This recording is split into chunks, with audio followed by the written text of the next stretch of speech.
In the warm savannah village of Lungwani, people believed that a woman's place is behind the man. The men sat under the baobab tree making decisions, while the women worked from sunrise to moonrise. In this village lived a man named Chief Mombo. Known far and wide for his wealth and cattle, he had 3 wives, each hard-working and respectful. One cooked, one fetched water, and one took care of the fields. But one season, Chief Mombo travelled to the big town and returned with a 4th wife. Her name was Noledi, a woman with bright eyes and schooling from the city. She spoke calmly, walked with confidence, and carried books instead of clay pots. The villagers whispered, "Can an educated woman live like the rest of us? She thinks too much. She will break the house." Noledi heard it all, but she smiled gently. Naledi soon discovered that Mombo's wives worked from dawn until stars filled the sky. They lifted heavy loads, were the last to eat, and were expected to bow their heads even when they were tired or sick. One evening, Naledi asked, "Why do you all work alone? Why not share the load?" The first wife replied, "That is the way it has always been." The second wife said, "Women must not question the elders." The third whispered, "We are here to serve."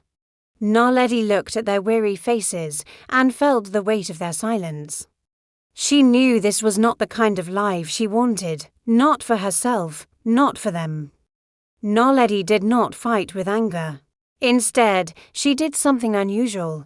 Every morning, she gathered the village women beneath the mango tree and began to teach them what she had learned in school, reading, counting, and speaking with confidence. At first, only the young girls came, then mothers joined, then even the other wives sat with her, learning slowly but eagerly. The village began to change in small ways. The women started organizing their work together. They learned to keep records for the marketplace. They spoke politely but fearlessly in the presence of men. The chief's 3 wives discovered talents they never knew they had.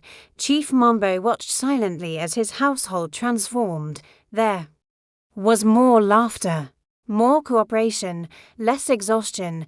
But some men in the village were not pleased. "This Naledi will turn our wives into rebels," they said one evening. The men called a council meeting under the baobab tree. "Naledi is changing our women," one man complained. "Mombo, control your wife." Another shouted. Chief Mombo raised his hand for silence. Before he could speak, Naledi stepped forward. Her voice was calm, respectful, but firm. "Fathers of Lungwani," she said, "a bird with 1 wing cannot fly. A village that silences its women silences half its wisdom." The men murmured.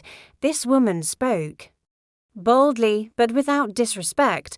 Naledi continued, "When women learn, the village grows. When they are strong, the family is strong.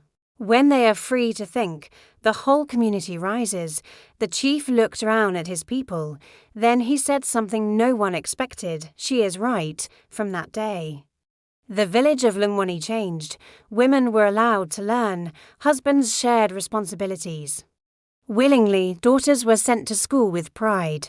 The wives of Chief Mombo became leaders in the market and teachers to other women. And Naledi, she became known as the woman who changed the wind. Her wisdom spread like the scent of rain before a storm, soft, steady, and impossible to ignore.